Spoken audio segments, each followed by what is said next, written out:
AC Milan 0, Newcastle United 0 in match week 1 of the Champions League. Group of death, I believe it is Group F, with Dortmund and PSG later to kick off today.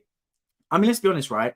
The score probably reflects what many thought would be a boring game. It wasn't the most entertaining match of all time, but I don't think it was a boring match by any stretch of the imagination. And I think if you're a Newcastle United fan, you're fairly happy with that. Very happy with that. You're happy with the fact that you've come to a tough ground, bearing in mind that there will be tough grounds to go in the obviously Signal Iduna Park and Parc de France. You've come to a tough place and grind out a 0-0 draw. Yes, you were second best team for the majority of this fixture. I think even Newcastle fans will admit that they weren't the better team here today. But he still found a way to get a point from the match. And it's something you can take going forward. I don't think that Newcastle were exceptional going forward. I don't think they were flamboyant or free-flowing by any stretch of the imagination, but they defended well. And whenever you go away in Europe, the first port of call is to defend. Very reminiscent of what Italian teams would do. Defend first, then look to attack. And Newcastle did that in abundance. I thought defensively they were very strong. I thought they sat up very. I think they set up in the right way to defend. I thought the second half, especially, they had more balance to their game because the first half, it got to about 20 minutes, and then AC Milan restarted to go into gear and restarted to hit flow. So Newcastle did well to defend against them in that sense. I also think Kieran Trippier was fantastic today for Newcastle. That is a man you can tell has got Champions League experience. Because I was sitting there thinking before the match started, is it going to be a bit too much for Newcastle? A lot of these players haven't played the Champions League before. They're going to the San Siro, a team that's won the Champions League 7 times in their history. Is it going to be a bit much of the occasion rather than the match? And I thought they stood up and were counted today in Newcastle. And Kieran Trippier especially really helped them soldier through the game. So I thought he had a fantastic performance. I thought, to be fair, there was not a single Newcastle player that I could go, you know what, they weren't that good today. I thought every single Newcastle player gave at least a 7 out of 10 on the performance. I thought some were standouts. I thought Isak was really good in there. Just as a target man to hold up the ball, link up play, really good in that sense, really assured. I was expecting more from the wingers. I thought whether it was Anthony Gordon, whether it was Jacob Murphy, I thought they should have done a bit more, to be honest, because when Isak was dropping deep to receive the ball, the wide players were the ones that had the majority of the space and they weren't quite executing on their chances from wide areas. Because if they were on the money from there, Newcastle could have got a goal here and snatched the winner away. But look, a point's a good result in my opinion. Anish, appreciate joining the stream, my friend. Hope you're doing well. What's good? I'm doing well, my friend. Thank you. Can't wait for the game tomorrow between Arsenal and PSV Eindhoven. I previewed it on my channel. It's now available as a video. Arsenal versus PSV, the preview, and the live stream tomorrow at 10 p.m. roughly to start. Hopefully another Arsenal win. I'm hoping so. Great result for Newcastle. Such a tough fixture for them. They held on. Yeah, I mean, it's a tough group, full stop, right? They're still going to go to play Dortmund, still going to go to play PSG. It's not an easy group by any stretch of the imagination for Newcastle United. But look, they've come to Europe and they've done really well for this first game, in my opinion. And if I'm honest, guys, look, I'm not a Newcastle United fan. I'm not an AC Milan fan either. Don't get misled by the top. I'm an Arsenal fan. So I'm a neutral in this game. I genuinely did not mind who won. I would have liked to see Newcastle do well, to be fair, because I've not got any antipathy towards Newcastle like I do for a Manchester United or a Man City, for example, as an Arsenal fan. I have no bad blood between Newcastle. But I will say that I actually think, as a neutral, that's a good group for Newcastle. Now, many sit there and go, how is that a good group? You've drawn the group of death. But Newcastle are not expected to win the Champions League this season. I think I'm correct in saying that. They've not got the team to win the Champions League. So they're getting as much early experience with good teams as possible. And that's going to serve you well in the long run. It's like an internship for them, this Champions League. They're playing PSG, who's got a superstar, in my opinion, the best player in the world in Mbappe. They're playing against Borussia Dortmund, who's a well-oiled, well-drilled European team. And they're playing an Italian team. So they're getting used to playing those type of tough atmospheres, tough crowds, those type of defensive setups. So I think Newcastle, look, they're not expected to get out of this group. I don't think they will get out of this group. But they're playing against a lot of good teams early in their experience. And I can serve them well because I do expect Newcastle to have a good future ahead of them with their ownership, with the money that's going to be injected into that football club alongside the Champions League income. So you pair that up with having some experience against good teams, such as today against AC Milan, that can only spell good things for Newcastle United long term. So although they've got a tough group, look, you're in pot 4. In pot 4, it's going to be the lottery for you not to get a hard group, right?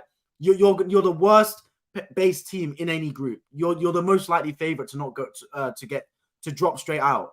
So the fact that they've got a tough group is not really something that you should be surprised by. And I think it's something you should really actually want. You should want that. You should embrace the fact that you've got a tough group. You should embrace the fact that you're going to be playing against Mbappe, against Borussia Dortmund, against Rafael Leao, for example. And I think that's a really good experience for Newcastle that can serve them long term going forward. And I think Eddie Howe will embrace it. I think the Newcastle fans will embrace it. And it's good days away in Europe, man, because it's been 20 years since Newcastle have been in the Champions League. Obviously, it's been a bit strange because they've jumped from nothing, no European football, straight into the Champions League, which is a bit of a weird one, to be honest, because normally teams go from no European football to Europa League and then up to the Champions League. But Newcastle just basically shortcutting and go straight up to the Champions League. So, look, I'm not a Newcastle fan. As I said, I'm not an AC Milan fan either. But I think Newcastle really should embrace this tough group rather than sit there and go, oh, we got drawn with a group of death, because you get a lot of experience early. You're playing a lot of tough teams. And if you perform anything like today, trust me, you'll be a tough team to play against. Newcastle, no pushovers. That's been proven in the Premier League. Man City only beat them 1-0 at home through Julian Alvarez wonder strike. So, look, they're not pushovers by any stretch of the imagination. They'll be a tough team for anyone to play against. And that's a good point on the road, in my opinion. But the Leao miss was criminal. Yeah, I agree, man. Rafael Leao, bro. I've got you in the back of my shirt. Everything up until the finish was top quality, though. Top notch up until the finish. But he just lost his head a little bit. Tried to do like a back heel shot. Just wasn't it for me, man. I don't know why he did not shoot. He had 3 opportunities in that one run. That run was so good, but his decision making just wasn't there. Yeah, 100% agree with you in that sense. That final end product was just a difference for Leao. Dortmund isn't really doing well, to be honest. Yeah, league-wise, they're not doing well, Borussia Dortmund. But Borussia Dortmund have always been a European powerhouse. They've won the Champions League before. That team's never going to be a pushover in Europe. So, look, I think, to be fair, that it's a very tough group. And it's impossible to call. It's impossible to call because if you look right now, you probably think PSG and Dortmund will progress. But AC Milan, look, they made the semi-final of the Champions League last year. You never want to rule out any Italian teams. Newcastle, the ace in the pack. They're the joker in the pack. You don't know what to expect from Newcastle. I'm going to this competition thinking, ooh, like Newcastle, they're obviously their first year in the Champions League. Is the bright lights too much for them? I thought they were good, to be fair, Newcastle today. Look, Newcastle were the second best team. Make no mistake about it. AC Milan probably deserved to win that football match. But they're going away to San Siro. As I say, in European matches, your first port of call is defend first, then look to attack. Newcastle did the right thing. Defend well, defend in numbers, then try and hit them on the counter-attack.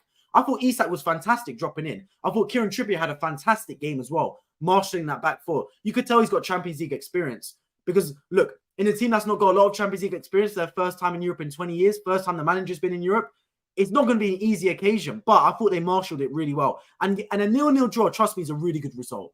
Really good result. Because whenever you don't concede a goal and get a clean sheet, it's really a good psychological boost for the whole team. Yes, the strikers didn't get on the score sheet, but the fact you're able to keep out a Rafael Leao, keep out an Olivier Giroud, etc., and get a 0-0 draw away from home at a tough ground to go to, a ground where Spurs have lost, etc., I think that's a really good result overall for Newcastle United. I think Eddie Howe will take that in their stride. Jordy, appreciate John Stream, my friend. Hope you're doing well. Bruno Guimaraes is your profile picture. As always, I love that kid, man. Yo, what's up? It was an entertaining match, bro. Yeah, it was. Look, a lot of people might tune into this thinking, oh, 0-0, what a boring match. I don't believe so. I thought it was actually quite a good game. Really good game, in fact. I thought it was lacking goals, obviously, as it was. I thought the end product was the real thing that was missing from this game. Everything up until the final third was quality. It's just the end product. Whether it was AC Milan shooting straight at Nick Pope, or if it was Newcastle United not quite having that clinical assassin edge for them on the counter-attack, I think that's just what it was lacking. I thought Isak had a really good game up front for them, dropping in deep, receiving the ball, nice little flicks and tricks. I thought Bruno Guimaraes as well was really good in there. I thought Tonali wasn't at his best. I don't know whether he was holding back a little bit because he liked AC Milan too much. I'm not too sure. Maybe I'm clutching at straws, but I don't think Tonali had his greatest game for Newcastle. I thought the wingers were poor as well for Newcastle. Look, I'm not going to say they were horrible. I don't think they were less than a 5 out of 10. But I did think the wingers for Newcastle didn't do quite enough. Whether it was Jacob Murphy, whether it was Anthony Gordon, whether it was course of subs, Harvey Barnes and Miguel Almiron. I just think that the wingers for Newcastle was where the space was going to be. Because, Theo Hernandez was looking to bomb forward. So on that right-hand side, Jacob Murphy was going to have space as an overload there, especially with Rafael Leao not tracking back either. And I think when Isak drops in and sprays the ball out to Jacob Murphy, he should really be taking advantage of going one-on-one against the centre-back, Fikayo Tomori. But I thought he just shirked it a little bit. Jacob Murphy, and as well on the other side, I thought Anthony Gordon wasn't at his best. If the Newcastle wingers were up to scratch there and really on their job, they could have got a few goals from that. Trust me, because the chances on the counter-attack were there for Newcastle. They just didn't quite take advantage of it in my eyes.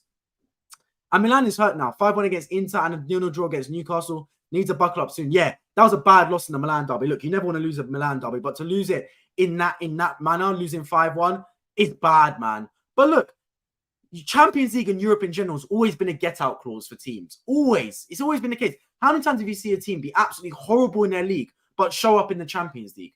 Because it's just it's a complete different competition. It's like a new team goes out there. Chelsea, when they won the Champions League in 2021, were terrible in the Premier League. Nowhere near winning it. I've seen Tottenham reach the final of the Champions League. They were nowhere near winning the Premier League. Real Madrid have won the Champions League. What is it, 6 times in the last 10 years? They've only won La Liga 3 times in the last 10 years. Certain teams just turn up in the Champions League. Look, AC Milan have got 7 on their sleeve for a reason. They've got 7 because they win this Champions League an awful lot of times. And they've got the pedigree in this competition. Newcastle yet to win the Champions League. So I was not going to be thrown off by the fact they lost 5-1 in the Milan derby the week before. I was not going to be thrown off by the fact that the team had low confidence, because I know that AC Milan will still turn up and put in a good performance in European matches. They reached the semi-final last season, beating teams like Tottenham along the way, beating teams like Napoli, I believe, along the way as well. They're no scrubs, AC Milan. They're a good football team. Trust me when I say that. I'm not an AC Milan fan. Make no mistake about it. I know I've got the shirt on, but I'm an Arsenal fan, so I can't wait to see my team play tomorrow. From Championship to Champions League and drawing against Milan in San Siro is fabulous and fantastic journey back to Champions League after 20 years. Exactly. Look, it's a fairy tale type ride. Like, obviously, a lot of Newcastle fans would have hoped for a better group, but this is why I look at it. Are Newcastle going to win the Champions League this year? You won't. Let's be honest about it. I know anything can happen. I know it's 32 teams and anything can happen. But let's be honest, Newcastle not win the Champions League this year. So why not get a really tough group? Why not have your chance to go to the AC Milans, to the Dortmunds against the Mbappes? Why not have that opportunity? Because who knows, you might not make Champions League this season. You might not make Champions League again for 2-3 years. I do see the light at the end of the tunnel for Newcastle. And I do genuinely believe that the upward trajectory is there for them. And I do think they will improve over time. For an absolute fact, they've got the money backing. They've got a good team, got a good squad. They've obviously got a massive fan base as well, Newcastle. They're a sleeping giant in that sense and have been for many years. But why not play a lot of these good teams early, man? Why not go to these really big grounds and big games with big atmospheres with a lot of needle in them? Because that's really good, experience. Because when you next come into the Champions League, you've got the experience of playing against the Mbappes. You've got the experience of playing against Italian teams away. You've got the experience of playing against teams like Borussia Dortmund. Really good experience in those type of games will serve you good for the long term. Trust me. So I wouldn't look at this draw as a draw that you should be thinking, oh, group of death, we're finished. I look at it as in a way and think as an opportunity. Be rubbing your hands at it and embrace the opportunity that's ahead of you. AC Milan played like Chelsea, plays good football but can't score goals. Yeah. AC Milan just lacked that cutting edge today, man. Too many times straight at the goalkeeper. I think the first 10 minutes Newcastle were really good. I thought they got their foot on the ball early. Whenever you're a manager, right, going away from home, the first thing the manager demands is get your foot on the football. Because you want to dictate possession, not just to give your team goals, because goals are one thing, right? It's tough to score goals in football. You just want to get your foot on the ball so you're able to just calm your team down, take the atmosphere out of the game, and really try and turn it into a football match rather than turn it into an occasion. And I thought Newcastle really did that well in the first 10 minutes. Then AC Milan got on the football. I think it was mainly down to be honest, Rafael Leao. I thought it was absolutely fantastic in that first half.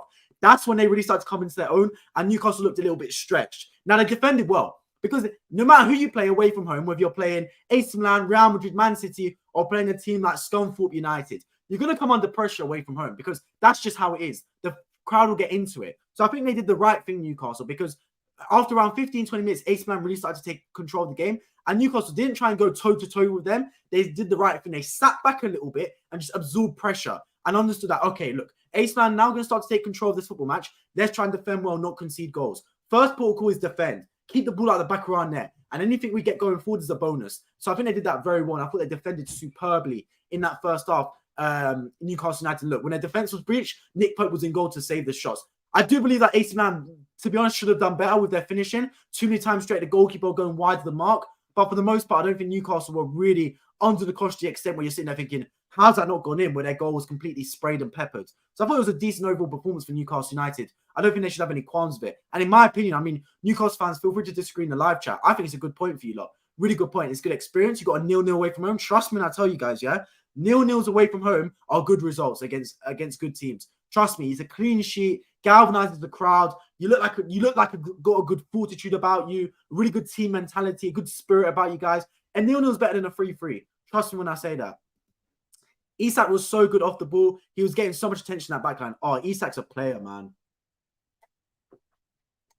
Isak is an absolute player, guys. Such a good footballer, man. Just the little things he does, the link-up play, the dropping in, stretching the teams. I think Isak is the third best striker in the Premier League. Genuinely, I think he's the third best striker in the Premier League. If I had to order them, I'd go Haaland first, of course, Ivan Toney, then Isak. Feel free to disagree in live chat. That's my order.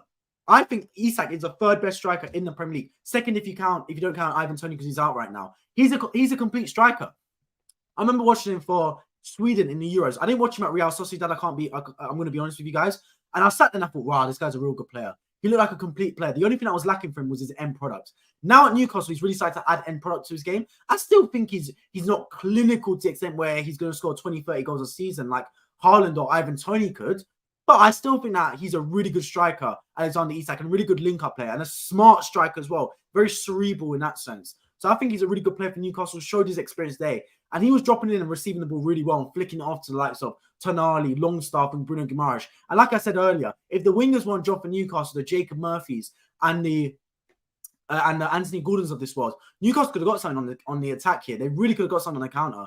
Imagine telling a Newcastle fan in October 2021 when they had no wins in the league, up to that point that in 2 years' time, Mike Ashley would be gone and they'd not only play at the San Siro. Yeah. I mean, look, it's a fairy tale story for Newcastle United fans. That's what I'm saying. Embrace it, man. Embrace it. Because let's be honest, right? Would you rather go to San Siro, to Signal Iduna Park, to Parc des Princes, or go to a team like, I don't know, a Sevilla? You'd rather go to the Parc des Princes. Let's be honest about it, man. It's an occasion. You're watching your team play PSG. Yeah, if I'm a Newcastle United fan, I'd rather play the big matches, man. Why not? See your team play against the PSGs. See your teams play against the Borussia Dortmunds in games that matter, not preseason friendly, in games that actually matter. I'd embrace it if I was a Newcastle fan, man. I think it's a good group for them. But also draw there too. Yeah, exactly. And a good result as well. Well worth your money. If we go round of 16, that's the final destiny for me. Not thinking of UEFA Champions League trophy at all. Yeah, look. I do always say that never limit yourself. But if you're a Newcastle United fan, you can't be sitting there thinking you're going to expect to win the Champions League. Right now, Champions League football in itself was ahead of schedule. No Newcastle United fan, even the most optimistic of Newcastle United fans, even the Thai equivalent from Arsenal Fan TV of Newcastle United fans would not have expected their team to reach the Champions League final. Let's be honest about it. Or even reach the Champions League alone this season. No one would have expected that at all. So the fact that they were able to reach the Champions League from last year's performances, which were really good, they're well worth the Champions League place, by the way. And the fact that they're now playing against the top teams, it's a roller coaster ride, but it's a really good ride for Newcastle United. I think they should embrace it all. I think they should go to these grounds and they should not sit there and have an inferior complex. They did the right thing today, Newcastle. I think they came into this game, right? And I was sitting there thinking it's going to go one of two ways. We're either going to see the Newcastle that I'm used to seeing of recent seasons where they defend well, they defend in numbers, they get points at the Emirates, they play well against teams like Man City, etc. Or we're going to watch a Newcastle team that cowers under the lights and the occasion's too big for them. But we saw the former, and I really enjoyed that from Newcastle. Really good performance. For me, I don't get it when people say we got a tough draw. If you want to win a competition, you have to beat everyone anyways. Yes, C1, I agree with that, man. To be the best, you got to beat the best. That's always been my mentality as well. You would say that to oppose that, not necessarily for Newcastle, because I think for them, whatever draw they would have got, it is what it is for them. They're in pot 4. They can't exactly pray for an easy group when you're on pot 4, right? But I will say that you'd rather play the better teams later, just because you never know, like a fluke result could happen along the way. For example, Arsenal got knocked out to Sporting Lisbon in the round of 16 in the Europa League last season. We were favourites to win the competition. Do you get what I mean? So little things like that can happen. But yeah, I do agree with you. Like, to be the best, you got to beat the best, right? The best strategy for Newcastle United now is to not drop any points at home and to get a tie against PSG in their home and try grinding a win against Dortmund. And there's no way they ain't clearing the gap. Sorry, there's no way they ain't clearing the group. Well, here's the thing, right? It's a tough group for them. Any other occasion, a 0-0 would be a good point. And for me, it still is a good point. But because you still got to play teams like Borussia Dortmund and PSG, a draw away won't be enough. I always look at this in the Champions League, right? Take care of your home matches. If you take care of your home matches, you secure 9 points. Now, 9 points might not get you out of the Champions League, but most likely it will. Then you try and nick a point away from home. So Newcastle have nicked that point away at AC Milan, the team that was in pot 3. If they can now play in their next home game at home to PSG, they're not expecting to win, but trust me, St. James Park will be rocking for that. Absolutely rocking. They can win that game. Do I expect them to win it? No. But trust me, guys, anything can happen. It's like the FA Cup. We've seen upsets happen in the FA Cup. If they're going away to the Parc des Princes, I don't really give them a prayer, to be honest. But at home against PSG, anything can happen. St. James Park will be rocking under the lights. You never know, man. And look, you're playing against Mbappe. It's Dan Burn versus Mbappe. Who would have thought? So yeah, I think, to be fair, that it could be a really good game for them. I think they should embrace the opportunity for Newcastle United. SA said, I appreciate joining the stream, my friend. Hope you're doing well. Any predictions for Bayern versus Manchester United? I'll be real, I think it's a long day for Manchester United, a really long day. Here's the thing, right? Bayern Munich, for me, I call them the Terminators. They lost it a little bit last year with the way they lost to Man City. That was really eye-opening for me because I did not expect Bayern Munich to lose in that manner to Man City. I didn't expect Man City to win the tie, but I thought it'd be a really tight game. They got blown apart by Man City. But for the most part, for the Bayern Munich I know over the previous 10 years, I call them the Terminators. They take emotion out of the game. Whenever you think anything could happen, there could be a shock result, they absolutely kill the opponents. I'm an Arsenal fan. I've seen enough of Arsenal losing 5-1 to Bayern Munich over the years. So I do expect Bayern Munich to win that game in Munich. But I will say this for Manchester United, right? It's a free hit. It's a free hit for you. And I don't like using that term, but no one's expecting Manchester United to do anything. There's a lot of turmoil around the club right now. Erik ten Hag's future's even been questioned. Obviously, the Sancho situation, the Anthony situation. Rashford's even getting his critics for not tracking back at times. So it's a free hit in that sense where no one's expecting anything. Look, Manchester United are the biggest club in England. Manchester United should not be a club that should be going to these games with an inferior complex. Manchester United should be going to Munich with the ability to win those games. Manchester United have won massive games against Bayern Munich. When they won the treble, I do believe the final was against Bayern Munich when Ole Gunnar Solskjaer scored. I might be mistaken in that. Obviously, I wasn't alive when it happened, but if my football knowledge serves me correct, that would have been what happened. So Manchester United have got plenty of history. Trust me, there's legends that have walked that Man United pitch that will not be scared going to play Bayern Munich by any stretch of imagination. So embrace it. Embrace it for an absolute fact. It's a real shame I can't watch the game because I'm watching Arsenal versus PSV, obviously. I prayed that they would have been at different times. So one game would have been now at 5:45 and the other game would have been at 8 p.m. tomorrow. But that's the way the cookie crumbles. Of course, I'll be watching the Arsenal game. But in the back of my mind, I will be seeing what happens with Bayern Munich and, of course, with Manchester United. But look, who knows, man? I will be streaming, though, for Saturday between Burnley and Manchester United. So I will be watching Manchester United then in what is a big match for them, man. They need 3 points in the Premier League. Good point for Newcastle. I agree. Outplayed, but not on the scoreboard. Yeah. Look, I agree with you. I think they were outplayed in the sense where AC Milan were the better team. But I don't think they were outplayed in the sense where AC Milan completely run them ragged. I thought Newcastle did well. Newcastle played the way that they were expected to play. Defend well, defend deep, give up possession, but don't give up a lot of chances. AC Milan, let's be honest, they probably should have won the game today, but they didn't. The only thing that matters is the score in the top left corner, and it finished 0-0. So I think they've got to be delighted with the way that game turned out. For a team that hasn't played it for 19 years, you want to play the heritage teams as it's special for them. 100% agree, as I mentioned before. I think they should embrace the group they've got. Bayern Munich 5-1 Manchester United. Oh, trust me, I've seen enough 5-1 results as an Arsenal fan, man. Kane hat-trick. Oh, here's the thing, man. Erik ten Hag got asked about Harry Kane, to be honest, right? He got asked about Harry Kane, saying, does he regret not going for Harry Kane? Why did he not? I've been calling it for the whole time. Every time I've streamed about Manchester United, I've said, why did they not go for Harry Kane? Like, it would have made perfect sense if they went for Harry Kane. They didn't look. He's at Bayern Munich right now. I think it'll be a really good game for Bayern Munich, to be honest. I think they're really going to embrace playing against Manchester United because Manchester United right now are a wounded animal. They're a wounded beast. And they could really inflict some damage tomorrow, Bayern Munich. Inter to do better than Milan. I do expect so as well. I think Inter Milan are better set up than AC Milan. Erik ten Hag after the match, we played really well. Well, here's the thing, man. I don't think they played well at all, to be honest, against Brighton Hove Albion. Look, I didn't watch. Actually, no, I lied. I did watch the game against Brighton Hove Albion, but it was at 3 p.m. So I was flicking between the Man City game and Tottenham game as well. But I thought Brighton were a much better team against Manchester United. They outplayed Man United. I don't think effort was lacking from Man United. I just think they were outplayed, and that's really got to be a question mark. I don't think the Manchester United team has lacked legs for a long time in that midfield. And look, losing Fred, although I do agree that Fred is not the player for Manchester United, the one thing Fred does give you is he gave you legs, and that hasn't been replaced. Of course, Amrabat's coming, Sofian Amrabat, but he's still on the injury bench. So until he comes to the team, Manchester United have not got legs because Eriksen has not got legs. Bruno Fernandes has not got legs to track up and down like a box-to-box player. So I think Manchester United got to ride out this storm. They've got to get 3 points on the weekend, man. I'll be streaming after the game against Burnley at it's an 8 p.m. kickoff. They have to get 3 points, but look, anything can happen, to be honest.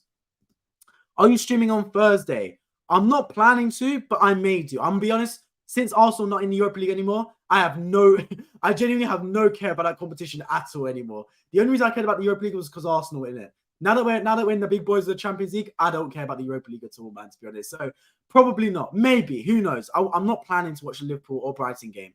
Or I believe is it West Ham? Yeah. I'm not planning to watch any of those games. Or Villa as well. United will get schooled, bruv. Anything under 4 goals fine is bad for them. Yeah, look, I think everyone's expecting Bayern Munich to win this match. That's what I've said before. But look, when it's like in markets, right? In stocks, in crypto, when the sentiment is too much in one direction, the opposite tends to happen. When everyone thinks it's a bear market, a bull market appears out of nowhere. And similar things happen in football. When too many people are in the sentiment of one result happening, the opposite can swing. It swings like a pendulum, man. So look, I do expect Bayern Munich to win this match. I think I'll be very surprised if Bayern Munich don't win this game. But anything can happen. We've seen Manchester United in their not greatest days go to the Parc des Princes to beat PSG, for example. So it's not past them by any stretch of imagination. 2 goals in the stoppage time against Bayern in 99. There we go, exactly. To win the treble as well. I'm going to watch United game at a pub as that's the game I'm expecting them to show. Yeah, I do believe they'll show that game, to be honest, man. I think that that's obviously going to take priority over the Arsenal game. That's why I'm not so sure why they play both games at the same time. It makes no sense to me. They should put the Arsenal game on at 5:45 and the Manchester United game on at 8 p.m. or vice versa. Why are they putting both the games on at the same time? I would have watched both games. Genuinely, I would have loved to watch both games. But look, that's the way the cookie crumbles, man. I couldn't believe it. Bayern outplayed United on that day. It was a robbery, Dennis. Yeah, I'll be real. Obviously, I didn't watch the game because I wasn't born, and I was born in 2002. But I will say that that's what it's got to take sometimes in football. How many times did we see a team win when they didn't deserve to win? I thought even in the Champions League final last season, I thought Inter Milan were well worth the win, to be honest. I don't think it was a blowout in that sense. I don't think Man City got robbed to win the Champions League. But I thought Inter Milan were the better team. If Lukaku actually could finish, they would have won that Champions League. So anything can happen, man. But I just want to win against PSV. To be honest, I'm afraid for Arsenal. If they manage to get a draw, I'll die. Look, we should beat PSV. The thing that worries me about Arsenal is it's not the group stage, so I think we'll get past the group stage. We seem to have a bit of a curse in Europe. We're the biggest team to never win the Champions League in my eyes. So even if we do get past the group stage, if we drop against a Bayern Munich or Real Madrid, or even a Barcelona or a Napoli, are we going to get past them? Like, are we just going to falter in the Champions League? Because if the team last season, which was almost winning the Premier League, couldn't get past Sporting Lisbon, I mean, it doesn't exactly bode well for Champions League games, to be honest. But look, that's neither here nor there. There's no point walking before we can run, right? So let's just embrace the Champions League that we have ahead of us. Why some games in early kickoff? No clue, man. No clue whatsoever. I thought they did it so that teams at the same country got an option to, obviously, you could watch both games. So, for example, I believe Real Madrid and Barcelona play tomorrow. Or maybe Barcelona play today. I'm not too sure. But, yeah, I thought that was the case when they do it. But who knows, man. They should have one game in each group and early kickoff than the other. Yeah, they could do that, actually. So have 4 early games, 4 later games. I wouldn't be against that, to be honest. I wouldn't be against that one bit. I just don't know why, to be honest, right? I've never understood this. Why the Champions League's played on Tuesday and Wednesday, and the Europa League's played on Thursday only. And the Europa Conference League played on Thursday only as well. Because if you look at it, right, the Europa League's got way more teams than the Champions. Oh, no, actually, they changed it now because the Europa Conference League. But yeah, there's 36 teams in the Europa League, 36 games in the Conference League, right? I believe. There's 72 matches played on Thursday, and there's 36 teams in the Champions League. No, 32 teams. Sorry, I'm waffling. 32. There's 32 teams in the Champions League, 32 in the Europa League, 32 in the Conference League. So that's 64 on Thursday. So that's 64 teams playing on Thursday, 32 matches. And if there's 32 teams in the Champions League, that's 16 matches, 8 played on Tuesday, 8 played on Wednesday. So there's 8 on Tuesday, 8 on Wednesday, and 32 on Thursday. Doesn't exactly seem fair to me, to be honest. But look, it's one of those things, man, to be honest. The only thing I liked about the Europa League, the only thing I liked about it was the fact that I knew my team would play on Thursday every week. So I could obviously book at that time for my weekend. Sorry, for my week. Now I know, now with the Champions League, you don't know if you're playing on Tuesday or Wednesday. It's a bit of a lottery, but it's one of those things, man. It's a minor thing, really. Just my opinion, bro. We don't need a third European competition. 2 was enough. Yeah, I agree with you, to be honest. I mean, you probably remember the day when the Champions League was only the champions, right? It'd be the Cup Winners' Cup. And now they've obviously put in a Champions League, which is the top 4 in England and top 2, 3, whatever in other regions, etc. Then obviously they put in the Europa League as like a subpar competition. Then they put in the Conference League. Now, I don't mind having a third competition because it gives teams like West Ham the opportunity to win European Cups. I just think that for teams like Liverpool that are in the Europa League, they don't care. Like, I remember when Arsenal won the Europa League, right? The only reason I wanted to win it was to get into the Champions League. It might be ignorant, to be honest. It might be a little bit ignorant. But I can't say I really cared that much about the Europa League, to be honest with you guys.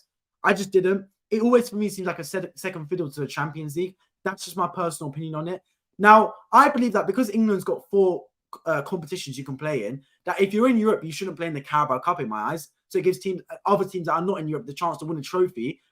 But that's also one of those things that's neither here nor there. I do think that I'm not against the third European competition, Europa Conference League. I just think it's a bit of a myth when the Liverpools or the Arsenals or the Chelseas get into it. Do you get what I mean? Or the Uniteds get into it.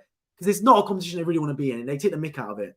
I only watch the Champions League. Yeah, I agree. Look, I watched the Europa League final last year, and I watched the Europa League last year because Arsenal were in it. And I watched the Europa Conference League final last year because West Ham were in it. But I'm only going to watch the Champions League. I'm going to be completely honest with it. I pushed the Europa final 100% the same as me. 100%. But yeah, I'm going to start to wrap up this stream, guys. I have been streaming for the past half an hour or so. Tomorrow, though, I will be back for another Champions League stream. Arsenal versus PSV. My club, Arsenal, make it back into the Champions League. I cannot wait for tomorrow. Those of you, make sure you check out the preview to that game. It's on my channel. I dropped it about 2 hours ago. It is normally for members only, my Arsenal previews. But I thought, you know what? Special occasion, since we have made the Champions League for the first time in 6 years, I'll make that video available to the public. But if you do want to become a channel member, help support the channel, help improve the channel. It allows me to obviously improve this with extra setup. and more videos along the way. Make sure you do click the first link in the description. And also make sure you subscribe down below, hit the bell notification button so you never miss any future streams on this channel. There's how many do Man City score? They're playing against Red Star Belgrade, right? The game's kicked off. Actually, what is the Champions League scores? That's a good question. Let me check the Champions League scores. Champions League right now. So, Dortmund PSG 0-0. Shakhtar Donetsk Porto 1-1. Man City Belgrade 0-0 as well. Barcelona 1-0 up against Antwerp. Well, they got a lucky draw there. Final Celtic 0-0 and Lazio Atletico Madrid 0-0. I think Man City will win 4-0. My prediction's 5-0. But my prediction's 5-0 for Man City. Haaland hat-trick. If he's playing. Is Haaland even playing? I don't even know. He should be playing, right? Lineups. Yeah, Haaland's up front. Right, he's gone strong. Pepper's gone very strong in that game. But look, Red Star Belgrade are no scrubs. Trust me when I tell you that, guys, yeah? Red Star Belgrade are no scrubs, man. I've seen them come to the Emirates and do business. Obviously, Man City is a better team than Arsenal. But they're no scrubs, Red Star Belgrade. They make it into a scrap. And look, they're 16 minutes gone. Anything can happen, man. Anything can happen there. But yeah, I do appreciate everyone that's tuned into the stream today. I'm going 7. I would not be surprised. Haaland 4. Well, he bagged 5 against Leipzig last year, right? And it's not like Leipzig are worse than Red Star Belgrade. You should do watch-alongs. Yes, I've been asked to do watch-alongs by other people as well, to be honest. Look, I am planning to. The only thing that's holding me back to do watch-alongs, right, is my current setup. I've got a TV downstairs where I watch the games, and I wouldn't be able to, like, set up a camera there because also my family's walking around. I don't really want to catch them in shot. And if I'm watching it here, I haven't got, like, a second screen to watch the game. So the setup is the thing that's really... I know it's a weak excuse, to be honest, and I'm not someone that really likes to make excuses. But, yeah, watch-alongs are something I am planning to integrate going forwards for an absolute fact. I've been thinking, it's been on my mind for a while, to be honest, guys. I just need to find a way to do it. That's the thing. Find a way to do it so that, because I'm someone that if I'm going to do something, I want to make sure the quality's there. I don't want to just do watch-alongs and it be crap. So I want to make sure I've got a good setup with it. It's all set up nice and I'm able to do it. But yeah, definitely I'm down to do watch-alongs because, trust me, I talk a lot during football games. It might be weird because I watch them a lot by myself sometimes, but I still commentate myself on the game. If anyone did not know I was watching a football match and was just looking at me, it looked like I'm just talking to myself. But yeah, that's how I watch the games. But it would be good, obviously, to have your guys' thoughts in live chat as well. So I'm not just talking to myself, I'm talking to you lot as well. And I can hear your thoughts during the game, just as I'm hearing your thoughts after the match. But yes, that is something that is on my mind for an absolute fact. So yeah, it's in the works, I'll say. It's in the works for an absolute fact. Thoughts on West Ham this season? Very good start to this season. Very good start. I thought they spent a Declan Rice money really well. I thought Alvarez is a good signing from Ajax. Really good defensive midfielder. Defensive midfielders are tough to come by, but I thought he's looked really well. I thought Kudus is a really good signing for the amount of money they spent. But I think the pick of the bunch for me is James Ward-Prowse. What a player he was picking up from Southampton, man. Obviously got relegated. I was surprised that no one else really went in for him. Really good player, man.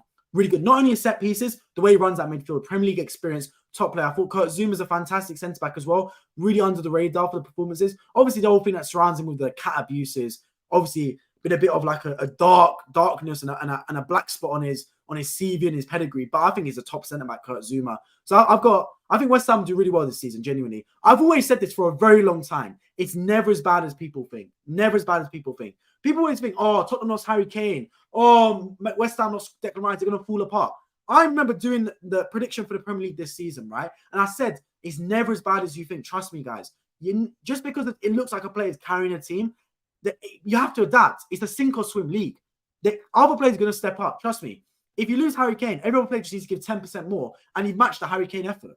Do you get what I mean? And that's what's happened with Tottenham. They've actually got better without Harry Kane because what's happened is they've not relied on him as much.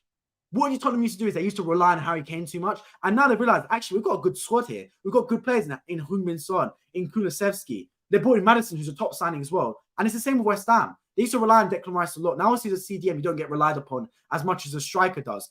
But you get what I mean? They used to rely on him a lot. But now they've actually spreading the wealth around. And it's been really good. So, yeah, I think West Ham will do really well this season. A fantastic start. Unlucky to not beat Man City because Man City will beat a lot of teams this season. But keep the ship afloat, man. Keep the ship afloat. I thought David Moyes has done really well. Because last season was really a struggle for them. I think, to be honest, if he didn't go far in the Conference League, his job could have been in jeopardy. And how long will it take for Chelsea, Man United, and Tottenham to challenge in the future? That's a tough one to call, to be honest. I think Chelsea is a wild card. They're a joker in the pack, as I say, because the money they've got to spend, anything can really happen with that football club. I think Manchester United are the biggest club in England. If they get their recruitment right, they could be on something. They missed a trick this year, Man United. I do believe. With Gary Neville is complaining that Man United don't spend money. He's waffling. Man United spend cash. They've got the highest net spend, I think, of any team since Sir Alex Ferguson left the football club. So he's absolutely waffling that they don't spend money. Look, I do agree the owners need to leave. I'm not Glazer in by any stretch of imagination. I do believe Glazer should leave. But Gary Neville's he's absolutely waffling if he thinks Manchester United don't spend money or not matching the ambition. The money is being spent. The problem is they're spending the money wrong. City signed Haaland. They signed Mason Mount this season. Do you get what I mean? Arsenal signed Declan Rice. Tottenham signed Maddison. They're signing players like Mason Mount. Do you get what I mean? They've signed players like Amrabat, Reguilon, Højlund. For me, if I'm Manchester United, if Manchester United spent how much this season? I want to say just under 200 million, 180 million. This is what I would have done. I would have signed Onana. I would have signed Mike Maignan from AC Milan. They signed Onana. Fine. I've got no problem with that. I would have spent, instead of signing Mason Mount, Amrabat, and Reguilon, and all these players they signed, and Højlund, scrap that and spend all the money on Harry Kane. If they just signed Andre Onana and Harry Kane, they would have got 10 times better this season. But instead, they signed Onana to replace David De Gea. Perfect, fine with that. And they bought a bunch of average players. They bought in Mason Mount, average. He's an okay player, but let's be honest, he's kind of average, man. Amrabat, he's just replacing Fred for me. I don't know how he's going to do in Europe. I really don't know how he's going to do this coming from Fiorentina into this Manchester United side. It's like, do you guys remember, what's that guy's name, man? Renato Sanchez. Sanchez for Portugal was fantastic in international matches. But in the league for Swansea and all these other clubs, he was terrible, absolutely terrible. That's what I feel happens with Amrabat as well. Amrabat from Morocco looks like the next best box-to-box midfielder. But I think for actually in the leagues, I think he's going to struggle a little bit. Then obviously Rasmus Højlund. Look, I've got good faith in Rasmus Højlund. I think I saw enough in that game against Arsenal that he could be a real good player. But how well he'll do, I'm not too sure, to be honest, man. Obviously, only time will tell. But Manchester United are not an internship. They shouldn't be here to give out internships to these players. They should be there to actually have the top players in the door right now. You should watch those, bro. Okay, it's in the pipeline, yeah. A lot of people have mentioned it now. So yeah, I'm definitely gonna. You are not the only people to mention it. Trust me, a lot of people have mentioned watch alongs to me. I'm gonna consider it. I'm gonna see how I can figure it out with the setup, and I'll definitely try and look to do watch alongs. Rafael Leao is an excellent player, but my word off the ball, I would hate him on my team. He doesn't track back at all, man. Does not track back at all. But yeah, he is a fantastic player, no doubt about it. But now I do have to really go now, guys. I appreciate everyone that's tuned in. Tomorrow I'll be back though, so bring your questions after Arsenal versus PSV in the Champions League. Hoping for an Arsenal win. That's the main thing for me. Of course, check out the preview on my channel. It's normally available to members only, but I've made it exclusive for everyone in the world to watch because it's our first time back in the Champions League. And I thought, you know what? Why not? But if you do want to continue to watch Arsenal previews, you have to become a channel member. First link in the description of this stream or any other video on this channel, and you get to check out all the previews for every single Arsenal game this season, including the North London Derby coming this Sunday. I appreciate everyone that's tuning in. Make sure you subscribe if you're new around here. Hit the bell notification button so you never miss a future video on this channel. I've been Michael, and I hope to catch you guys all